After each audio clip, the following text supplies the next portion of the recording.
The vast darkness of space held no comfort for Admiral Kethvar as he stood on the bridge of his flagship, the Eternal Dominion. Through the massive viewport, he could see the blue-green marble that the primitive species called Earth, hanging in the void like a jewel waiting to be plucked. The Admiral's forearms crossed behind his back, a gesture that among his people meant absolute confidence in victory. For 300 years, the Zephyrian Empire had swept across 7 spiral arms of the galaxy. Every species they encountered followed the same pattern: shock, fear, desperate negotiation, and finally surrender. The Empire had perfected this dance of conquest until it became as routine as the changing of the stellar cycles. "Admiral, we have received a response from the human homeworld," reported Commander Velthok, his subordinate scales shimmering purple with excitement. The young officer had never seen a species refuse to immediately surrender when faced with the Empire's might. Kethvar turned his massive head toward the communication station. His people, the Zephyrians, stood nearly 3 meters tall with thick armor-like skin that had evolved on a high-gravity world. They were natural warriors, bred for conquest over thousands of generations. "Display their surrender terms," he commanded, his voice carrying the authority of someone who had never been denied.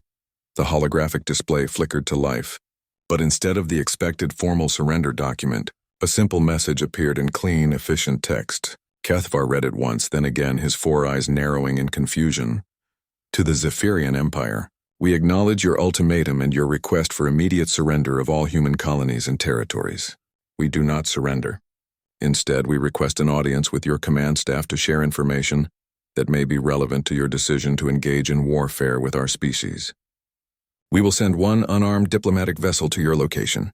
The representative will be General Sarah Chen, commanding officer of Earth's Strategic Defense Forces. We believe you will find her presentation educational." Commander Velthok's scales shifted to a confused yellow. "Admiral, should we destroy their vessel when it arrives? This appears to be some form of primitive stalling tactic."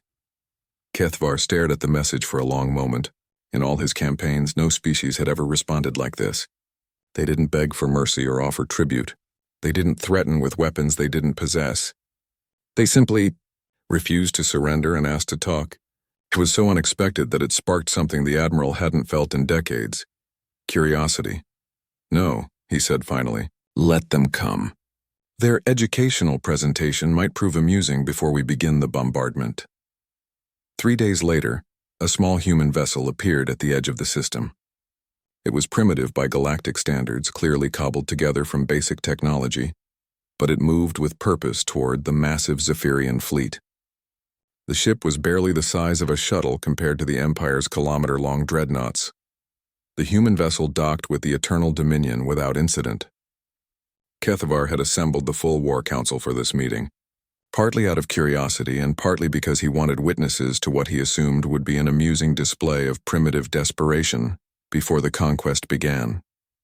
The airlock hissed open, and General Sarah Chen stepped onto the ship. She was small even by human standards, perhaps 1.5 meters tall, with graying hair and sharp eyes that seemed to take in everything at once. She wore a simple military uniform with no decorations except for a small pin on her collar that Kethvar couldn't identify. What struck the Admiral immediately was her complete lack of fear. She didn't cower in the presence of beings that could crush her with one hand. She didn't seem impressed by the massive warship or the dozens of alien officers surrounding her. She simply nodded politely and said, "Thank you for agreeing to this meeting. You may speak," Kethvar rumbled, settling his massive form into his command chair. Around him, officers from a dozen different species that served the Empire watched with various expressions of amusement and curiosity. The humans would be extinct within a week, so there was no harm in letting this one have her say. General Chen activated a small device, and a holographic projector materialized in the center of the room. "I want to tell you some stories about my people," she said, her voice calm and professional. "Stories about how we handle conflict.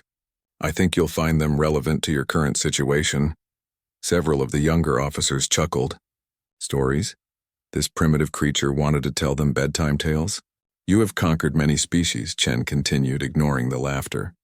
All of them followed similar patterns when faced with superior force. They surrendered, or they fought and lost quickly, or they simply fled to avoid extinction. You've never encountered a species like mine. Your species is nothing special, Commander Velthok interrupted. You have primitive technology, small numbers, and no allies. You cannot even travel faster than light, without using the ancient gate network. What could possibly make you different? General Chen's expression didn't change, but something in her eyes grew colder. We've been fighting each other for our entire recorded history. Every single generation of humans has known war. We've had to become very, very good at it. She activated the holographic projector, and images began to appear in the air above the War Council. Maps, photographs, and data streams flickered past as she spoke. I want to start with a story about a city called Leningrad. It happened about 80 years ago, during what we call the Second World War. One of our nation-states decided to conquer another, much like what you're attempting now. The attacking force surrounded a city of 3 million people and tried to starve them into surrender. The hologram showed a map of a large city surrounded by enemy forces. Red lines indicated the siege perimeter, cutting off all supply routes. The siege lasted 872 days, Chen said, her voice never changing tone. More than 2 years. The attacking army thought the city would surrender within weeks once the food ran out. Admiral Kethvar leaned forward slightly. Even by galactic standards, a siege of nearly 3 years was impressive. Most species surrendered once their supply lines were cut. The city never surrendered, Chen continued. The people ate their pets first, then leather, then wallpaper paste, then sawdust. When winter came and the temperature dropped to 40 degrees below freezing, they ate the dead. A few of the alien officers shifted uncomfortably. The hologram showed images of gaunt humans stumbling through snow-covered ruins, their faces hollow with starvation, but their eyes still defiant. The remarkable thing wasn't just that they survived, Chen said. It's that they kept fighting. Civilians who hadn't eaten a real meal in months continued to manufacture ammunition and weapons. Soldiers who were literally dying of hunger fought building to building, room by room, for over 2 years. Children who should have been in school learned to make explosives instead. The images changed to show factories running at full capacity despite bombing raids, women and elderly people working machinery, while artillery shells fell around them. When the siege finally ended, the attacking army withdrew in defeat. They had superior numbers, better equipment, complete control of the supply lines, and they lost. Do you know why? The War Council had grown silent. Admiral Kethvar found himself genuinely curious about the answer. Because humans don't surrender when they have nothing left to lose, Chen said. We become more dangerous. Pain doesn't weaken us and it focuses us. Desperation doesn't make us give up, it makes us creative. And hunger doesn't make us submit. It makes us angry. She gestured to the hologram, which now showed casualty figures from the siege, numbers that made even the hardened Zephyrian officers blink in surprise. Over 1 million civilians died in that siege. 1 million. And they never considered surrender.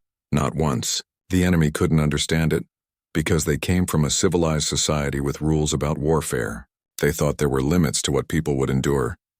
General Chen looked directly at Admiral Kethvar. That was 80 years ago. We've had time to get better at war since then. Would you like to hear about what we learned? For the first time in his long military career, Admiral Kethvar felt a small chill run down his spine. This wasn't the desperate plea of a defeated enemy. This was something else entirely. Continue, he said quietly. General Chen smiled, and somehow that expression was more unsettling than any threat could have been. I thought you might find these stories interesting, she said. After all, you're about to become part of one. The War Council chamber fell into an unusual silence as General Chen prepared her next presentation. Admiral Kethvar noticed that several of his younger officers had stopped their casual chatter and were now paying close attention to the small human standing in their midst. Even Commander Velthok had stopped his nervous scale color changes and was watching intently. The siege of Leningrad was just one example, Chen said, adjusting her holographic projector. But I want you to understand something important about that story. The people in that city weren't soldiers. They were bakers, teachers, factory workers, children, grandparents. Normal people living normal lives until someone decided to make war on them. New images appeared in the hologram. Faces of ordinary humans for young and old, men and women, children barely out of infancy. This is what you need to understand about my species, Chen continued. Every human is a potential soldier. Every human city is a potential fortress. Every human civilian is someone who will fight to the death, rather than submit to conquest. It's not bravery or heroism. It's just how we're built. She gestured to the projector, and the images changed to show the same people, but now carrying weapons, manning barricades, working in weapons factories. During the siege, children as young as 12 were manufacturing explosives in basement workshops. Elderly people who could barely walk were standing guard duty in the ruins. Pregnant women were working 16-hour shifts making ammunition while bombs fell around them. None of them were soldiers before the war started. Admiral Kethvar's tactical mind began processing this information. If what the human was saying was true, it changed the entire nature of planetary conquest. Most species had clear divisions between military and civilian populations. You defeated the military and the civilians surrendered. But if every civilian was a potential combatant, show me more, he commanded. Chen nodded and activated a new set of holographic displays. This time the images showed a massive map of Earth's largest continent. This is the full scope of what humans call the Great Patriotic War, though it was part of a larger conflict we call the Second World War. The same nation-state that besieged Leningrad attempted to conquer the entire eastern half of a continent. They brought 4 million soldiers, 3,700 tanks, and over 4,000 aircraft, the largest invasion force in human history. The hologram showed the movement of vast armies across thousands of kilometers, arrows indicating the advance of the invading force deep into enemy territory. They achieved complete surprise. They destroyed most of the defending air force on the ground in the first day. They captured hundreds of thousands of prisoners in the first weeks. By any reasonable military standard, the war should have been over in months. The alien officers leaned forward. This sounded like every successful galactic conquest they had ever witnessed. Instead, the war lasted 4 years, Chen said. Her voice remained steady, but there was something cold and sharp in her tone now. 4 years of the most brutal, destructive combat in human history. And the invaders lost. Commander Velthok's scales shifted to a skeptical orange. Impossible. Superior numbers, surprise attack, initial success are. The pattern always leads to victory, does it? Chen asked. She manipulated the holographic controls and the display zoomed in on a city that had been reduced to complete rubble. This is Stalingrad 1 year into the invasion. The attacking army controlled 90% of the city.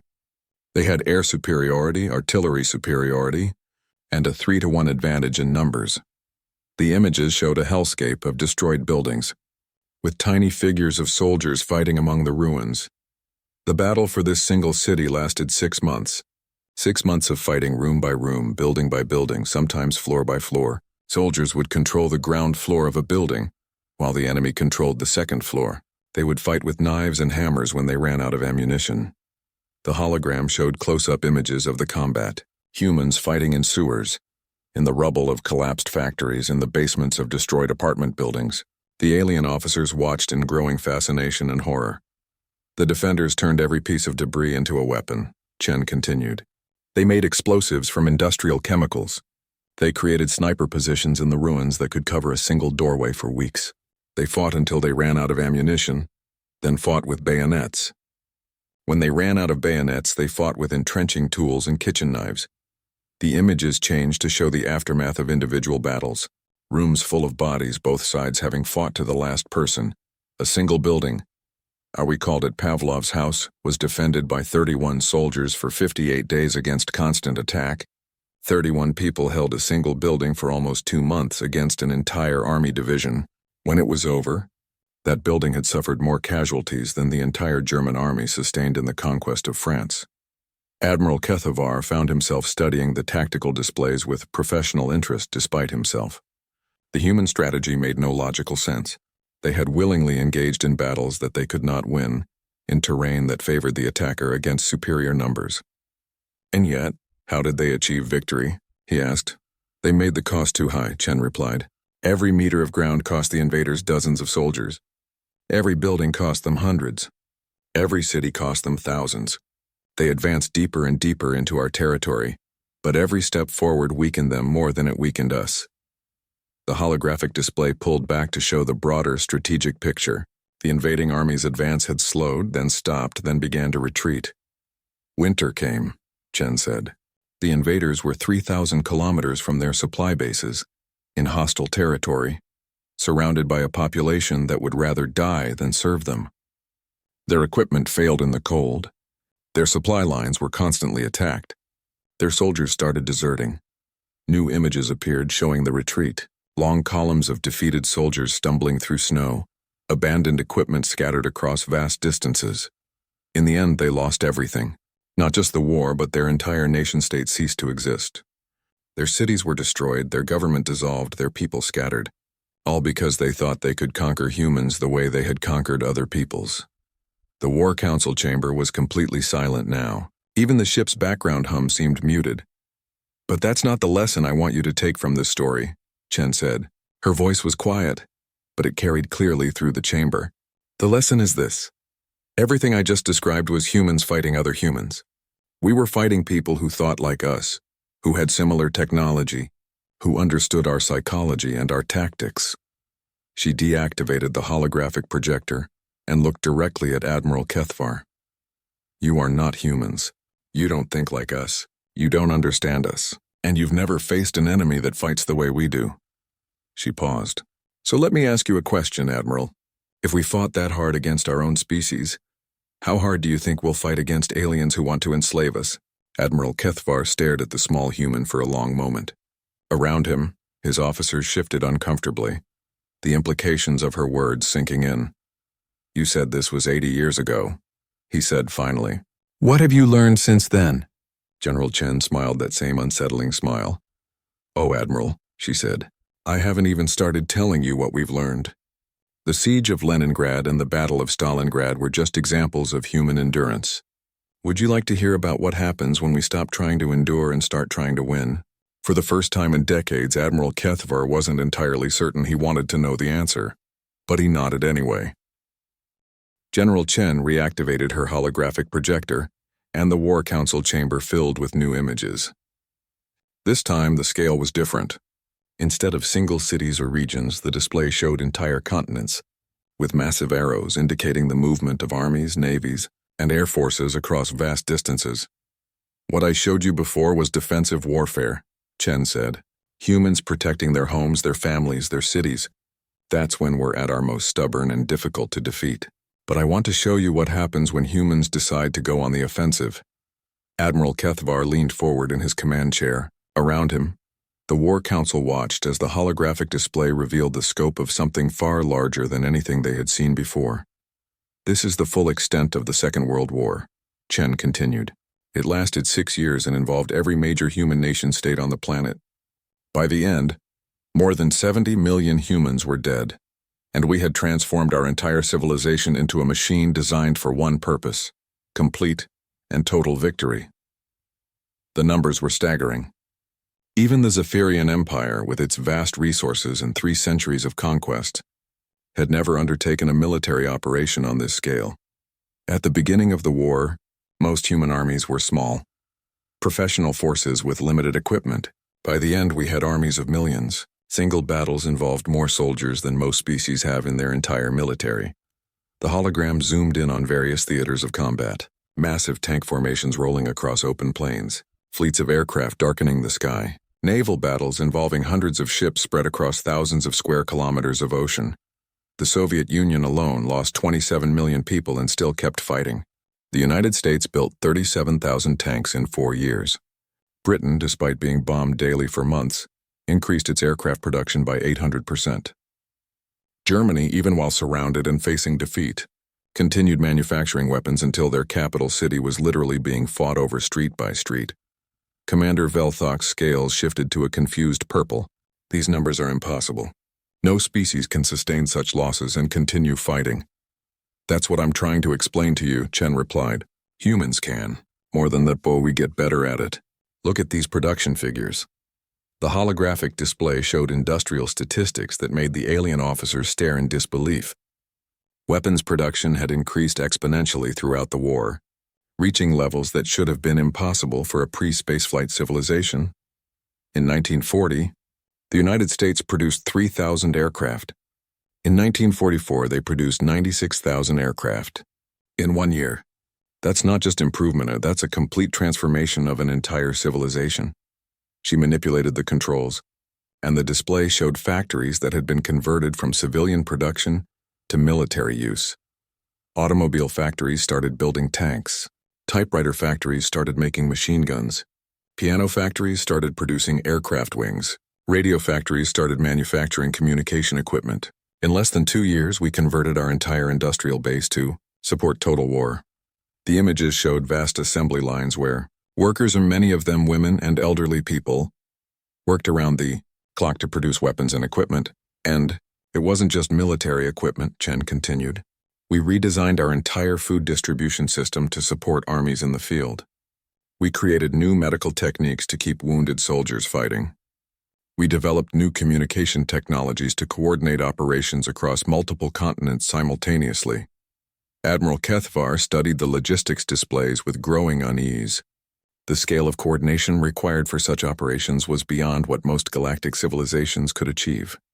But the most important thing we learned, Chen said, was that when humans commit to total war, there are no civilians. The holographic display changed to show cities that had been transformed into weapons factories. Schools had become training centers. Hospitals had become research facilities. Even children were working in production lines. Every human became part of the war effort. Farmers grew food for soldiers. Scientists developed new weapons. Teachers trained workers for weapons factories. Artists created propaganda to maintain morale. Even children collected scrap metal for recycling into ammunition. The images showed the complete mobilization of human society. Entire populations working with single-minded purpose toward victory. We call it total war, Chen said. The complete dedication of every resource, every person, every aspect of civilization toward defeating the enemy. Most species have never experienced anything like it, because most species surrender before it becomes necessary. She paused and looked directly at Admiral Kethvar. In total war, there are no rules except victory. There are no limits except what physics will allow. There are no boundaries between soldier and civilian, between military target and economic target, between acceptable losses and unacceptable losses. The holographic display showed the results. Cities reduced to rubble by strategic bombing, entire armies destroyed in single battles, naval fleets sent to the bottom of the ocean, populations relocated wholesale to support the war effort. We bombed cities specifically to break enemy morale. We targeted civilian infrastructure to cripple enemy production. We developed weapons whose only purpose was to kill as many people as possible as efficiently as possible. Several of the alien officers looked uncomfortable. Galactic warfare generally followed certain conventions about protecting non-combatants and limiting destruction of civilian infrastructure. By the end of the war, we had bomber aircraft that could destroy entire city blocks in a single raid. We had artillery guns that could hit targets 50 kilometers away. We had submarines that could sink entire enemy fleets without being detected. The display showed the progression of human weapons technology throughout the conflict. Each generation of equipment was more destructive and more efficient than the last. But the most important development wasn't any single weapon, Chen said. It was our understanding of how to organize human society for maximum destructive potential. We learned how to turn millions of individual humans into a single, focused instrument of war. She activated a new set of images showing the coordination of massive military operations. Operation Overlord on the invasion of Europe involved more than 3 million soldiers, 7,000 ships, and 13,000 aircraft, all coordinated to strike at a single point on a single day. The logistics alone required the efforts of entire nations working in perfect synchronization. The hologram showed the complexity of the operation, supply chains stretching across oceans, training programs involving hundreds of thousands of soldiers, industrial production schedules coordinated months in advance. And that was just one operation among hundreds, Chen continued. We were simultaneously fighting major campaigns on multiple continents while maintaining supply lines across thousands of kilometers of hostile territory. Admiral Kethvar found himself studying the tactical details with professional fascination. The human approach to warfare was completely different from anything in his experience. Most galactic conflicts were resolved through single decisive battles between military forces. This was something else entirely. The war ended when we achieved complete victory, Chen said. Not negotiated peace, not conditional surrender, or total absolute defeat of our enemies. Their governments ceased to exist. Their armies were dissolved. Their countries were occupied and rebuilt according to our specifications. The final images showed the aftermath. Entire nations under occupation, Their political systems dismantled, their economies rebuilt, their societies fundamentally transformed, and then, Chen said, we did something that I think you'll find interesting. She deactivated most of the holographic displays, leaving only a simple image of Earth from space. We turned all that destructive capability toward peaceful purposes. The same organizational skills we used to coordinate global warfare. We used to rebuild civilization. The same industrial capacity we used to produce weapons, we used to create prosperity. The same scientific research that developed new methods of killing, we redirected toward medicine, agriculture, and exploration. She looked around the War Council chamber, meeting the eyes of each alien officer. Within 20 years of the war's end, we had eliminated most diseases, doubled our food production, and begun exploring space. The same species that had nearly destroyed itself through total war became capable of reaching other planets. The chamber was silent except for the quiet hum of the ship's systems. That was 80 years ago, Chen said. We've had 8 decades to refine our understanding of total war, 8 decades to improve our technology, 8 decades to perfect our ability to organize human civilization for maximum effect. She smiled that cold, unsettling smile again. Would you like to know what we've learned since then? Admiral Kethvar realized that his hands were clenched so tightly that his claws were digging into the armrests of his command chair. Around him, his officers sat in stunned silence, the implications of what they had just heard sinking in. For the first time in his long military career, Admiral Kethvar was beginning to understand that he might have made a serious mistake. The holographic projector hummed back to life, and General Chen's expression grew more serious than it had been during any of her previous presentations. Admiral Kethvar noticed that the human's hands, which had remained steady throughout her descriptions of massive conventional warfare, now showed the slightest tremor as she prepared her next display. Everything I've shown you so far, Chen said quietly, represents humanity before we developed our ultimate weapon. Before we learned to split the atom, the hologram materialized above the War Council, showing a simple diagram of atomic structure that most galactic civilizations would recognize. But there was something different about the way the human presented it, as if she were discussing something, sacred and terrible at the same time. The same war I just described ended with the deployment of 2 weapons that each possessed the destructive power of 20,000 tons of conventional explosives. Each weapon was small enough to be carried by a single aircraft and operated by one person. Admiral Kethvar's 4 eyes widened. The Zephyrian Empire's most powerful ship-based weapons could achieve similar levels of destruction, but they required massive energy systems and crews of dozens. The idea that a primitive species could achieve such effects with portable weapons was disturbing. The first weapon destroyed a city of 300,000 people in less than a second, Chen continued. Her voice had dropped to barely above a whisper, and every being in the War Council chamber strained to hear her words. 3 days later, we used the second weapon to destroy another city. The enemy surrendered immediately. The holographic display showed the results. Aerial photographs of 2 cities that had simply ceased to exist, replaced by vast craters and fields of radioactive debris. But that was just the beginning, Chen said. Those first weapons were primitive, inefficient. We got better at it.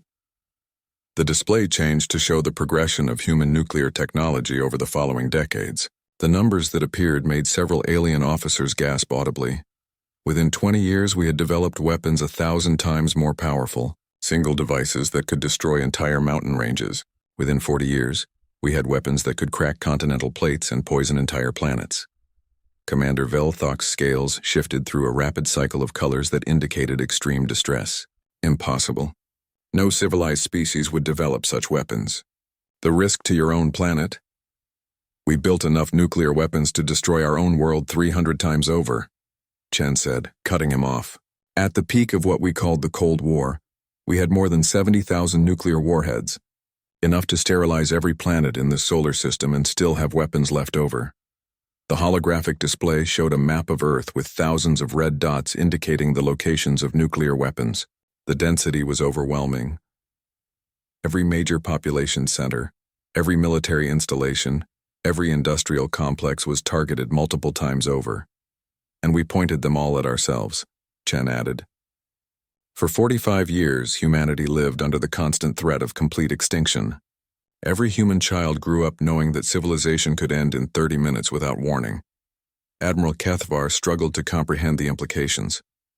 Most galactic species developed some form of planet-killing technology eventually, but they used it as a deterrent against external threats. The idea of a species maintaining such weapons specifically to use against themselves was incomprehensible. But the remarkable thing, Chen continued, wasn't that we built those weapons. It was that we learned to live with them.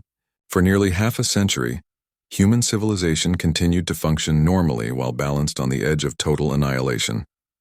The hologram showed images of human daily life during this period. Children attending school, workers going to factories, families gathering for meals all while living under the shadow of potential instant death. We developed elaborate protocols for nuclear warfare.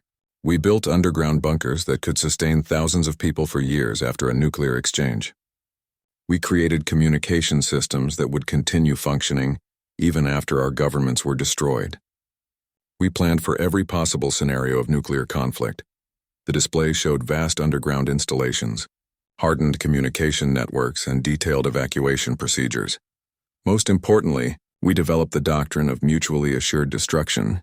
If any nation used nuclear weapons against us, we would respond with enough nuclear force to destroy their entire civilization. Total retaliation, guaranteed extinction for the aggressor. Several alien officers exchanged nervous glances. The concept of guaranteed mutual extinction as a military strategy was beyond their understanding. For 45 years we maintained this balance of terror, Chen said.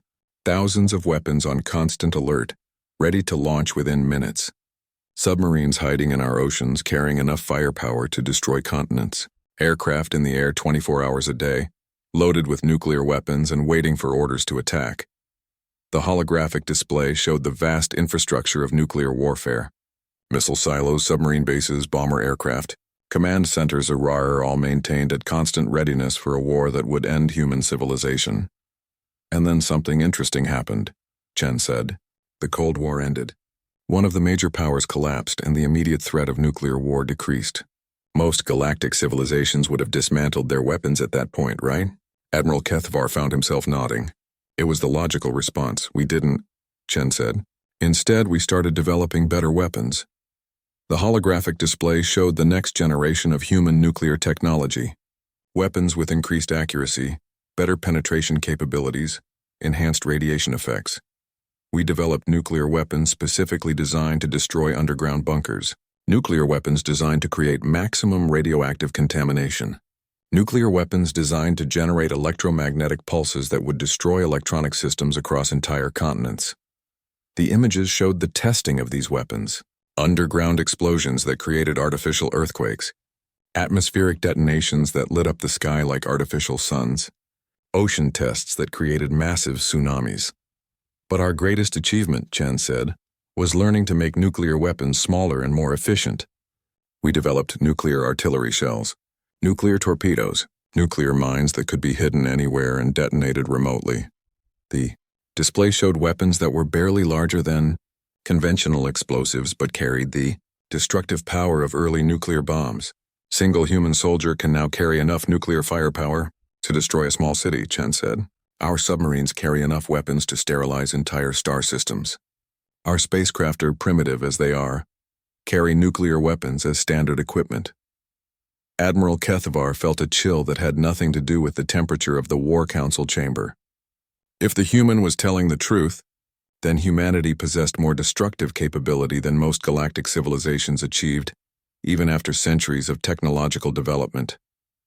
But here's what should really concern you, Chen said, her voice dropping even lower. We've never used our full nuclear capability against an external enemy. Every nuclear weapon we've ever deployed in warfare was used against other humans. We've never had an enemy that we truly wanted to destroy completely. She deactivated the holographic display and looked directly at Admiral Kethvar. You're planning to invade our worlds, kill our people and enslave our species. For the first time in human history, we would have an enemy that we wouldn't need to hold anything back against. The silence in the War Council chamber was absolute. Even the ship's environmental systems seemed to have stopped their background humming. Our current nuclear doctrine for external threats is simple, Chen continued. If any alien species attacks humanity, we respond with immediate and total nuclear retaliation against every planet, every ship, and every installation belonging to that species. No negotiations, no warnings, no second chances. Complete extinction. She smiled, and for the first time, there was something genuinely warm about the expression "oh," which somehow made it infinitely more terrifying. The beautiful thing about nuclear weapons, Admiral, is that they make the size of your invasion fleet irrelevant. It doesn't matter if you bring 1,000 ships or 1,000,000 ships. Nuclear weapons work just as well against large targets as small ones. Better, actually. Admiral Kethvar realized that his breathing had become shallow and rapid. Around him, several of his officers were showing visible signs of stress. Of course, Chen said conversationally, nuclear weapons are just our most mature technology for mass destruction. We've been working on other approaches for decades now. Would you like to hear about antimatter research? Or perhaps our experiments with gravitational manipulation? For the first time in his long career, Admiral Kethvar found himself hoping that a presentation would end. But General Chen was still smiling, and he had the terrible feeling that she wasn't finished yet. General Chen stood quietly in the center of the War Council chamber, her hands clasped behind her back in a posture that mirrored Admiral Kethvar's own stance. The holographic projector had been deactivated, but the images of human warfare still seemed to hang in the air like ghosts. Around the chamber, officers from a dozen different species sat in stunned silence, their various physiologies all expressing the same emotion: fear. Admiral Kethvar broke the silence first. "You have made your point, General," he said, his voice carefully controlled. "Humanity is more dangerous than we initially assessed. Have I?" Chen asked. Her tone was genuinely curious, as if she were discussing the weather rather than the potential extinction of entire civilizations. "Because I don't think you understand yet." She began walking slowly around the perimeter of the chamber, her footsteps echoing in the silence. As she moved, every pair of alien eyes tracked her movement. "Everything I've shown you, the siege warfare, the total industrial mobilization, the nuclear arsenals, or all of that represents humanity fighting itself. We were holding back because we were fighting other humans. We had cultural connections, shared history, similar psychology. We could understand our enemies because they were us." She stopped directly in front of Admiral Kethvar's command chair. "But you're not us, are you, Admiral?" The question hung in the air like a blade. Kethvar found himself unable to respond. "When humans fight other humans, we follow certain rules," Chen continued. "We try to minimize civilian casualties when possible. We preserve cultural sites and historical monuments. We take prisoners instead of executing everyone we capture. We negotiate truces and peace treaties. We show mercy to defeated enemies." She paused, and when she spoke again, her voice carried a weight that made the alien officers lean back in their seats. "Those rules exist because we're fighting people we recognize as people. But aliens who want to enslave our species?" She shook her head slowly. "There are no rules for that kind of war." Commander Velthok's scales had turned a pale, sickly yellow. "What are you saying?" "I'm saying that if you force us into a war of extinction, you'll discover what humans are really capable of when we stop thinking of the enemy as people," Chen replied. "When we stop holding back. When we stop following rules." She activated her holographic projector one final time. The image that appeared was simple, a star map, showing the locations of human colonies scattered across several star systems. There are currently 47 million humans living in space across 16 star systems, she said. "We've been working on something we call the Diaspora Protocol for the past 20 years. In the event of an alien invasion, every human colony becomes an independent war-making entity with one primary objective: the complete extinction of the attacking species." The star map updated to show the connections between human colonies. Supply lines, communication networks, and defense coordination all became visible. "Here's what would happen if your fleet attacked Earth," Chen said, her voice becoming clinical and precise. "Within 6 hours, every human colony would receive the activation signal. Within 24 hours, our entire civilian population would be mobilized for total war. Within a week, we would have identified your homeworld and every planet in your empire." Red lines began appearing on the star map, showing projected attack routes from human colonies towards Zephyrian space. "Our response wouldn't be a traditional military campaign," Chen continued. "It would be a systematic program of extermination. We would target your planets not for conquest but for sterilization. Every world, every outpost, every ship. We would hunt down every member of your species in the galaxy. Admiral Kethvar's four hands gripped the armrests of his chair. You're talking about genocide. Yes, Chen said simply. Total, complete, absolute genocide. The permanent extinction of your entire species. Every man, woman, and child. Every settlement, every ship. Every trace of your civilization. The casual way she said it was more terrifying than any threat could have been. But surely, Commander Velthok said, his voice barely a whisper, your own people would object to such extreme measures. Chen looked at him with something that might have been pity. Commander, I don't think you understand human psychology. If you attack our homeworld Ras, and if you kill our families, destroy our cities, enslave our people, there won't be a human alive who objects to your complete extermination. There will be humans who think we're not killing you fast enough. She manipulated the holographic controls, and the display showed the industrial capacity of human space colonies. Every human habitat has manufacturing capability. Every human settlement has weapons production facilities. Every human ship carries enough firepower to sterilize a planet. We built our entire space colonization program around the assumption that someday we might need to fight a war of survival against aliens. The numbers that appeared in the hologram were staggering. Even Admiral Kethvar, with his extensive knowledge of galactic military capabilities, found them difficult to believe.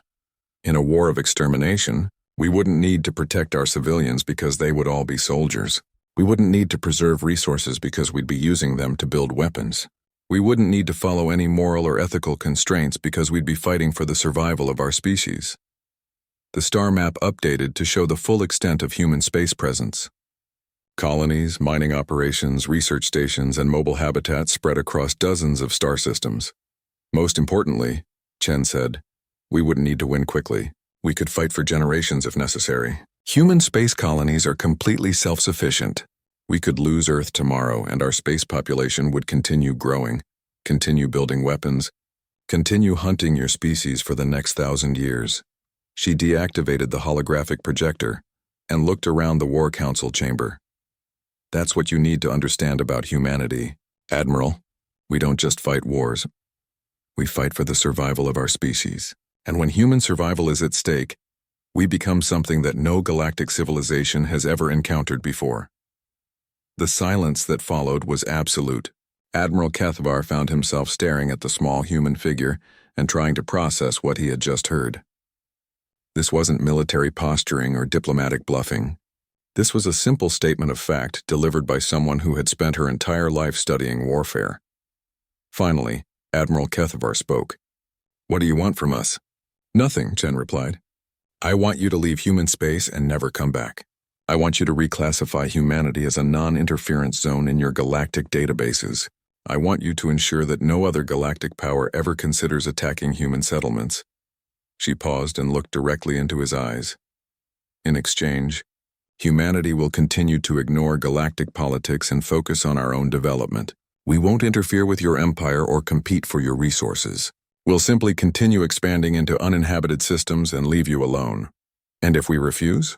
Admiral Kethvar asked, though he already knew the answer. Then you'll discover what happens when humans fight a war they truly want to win, Chen said. And your species will become a historical footnote, a cautionary tale that human children learn about in school.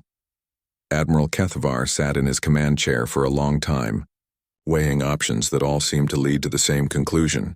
Around him, his officers waited for orders that would determine the fate of their entire civilization. Finally, he activated his communication system. Fleet Command, this is Admiral Kethvar. Cancel the invasion of human space. All ships are to withdraw to minimum safe distance immediately. Admiral? Commander Velthok asked. What are your orders regarding the human colonies? Kethvar looked at General Chen one final time. She smiled and nodded politely, as if they had just concluded a pleasant social visit rather than a discussion about interspecies genocide. Reclassify all human settlements as non-interference zones, he said. Update all galactic databases to reflect humanity's status as a restricted species. No Empire forces are to enter human space without explicit authorization from the High Command. He paused and looked around the War Council chamber. And make sure that authorization is never granted. 3 hours later, General Chen's small diplomatic vessel departed the eternal dominion and began its journey back to Earth. Admiral Kethvar watched it disappear into the darkness of space and felt something he had never experienced before in his long military career. Relief at avoiding a battle. Behind him, Commander Velthok approached cautiously. Admiral, what do we tell the High Command about why we withdrew? Kethvar thought about the question for a moment. How do you explain to a galactic empire that you chose not to attack a primitive species because they were too dangerous to fight? Tell them we determined that humanity poses no threat to imperial interests and that conquest would be economically unfeasible, he said finally. It wasn't exactly a lie. Humanity posed no threat to the Empire, as long as the Empire left them alone, and conquest would indeed be economically unfeasible if it resulted in the complete extinction of Zephyrian civilization. Will that satisfy the High Command? Velthok asked. Admiral Kethvar watched the last traces of the human vessel disappear from his sensors. It will have to, he said, because the alternative is something I never want to explain to anyone.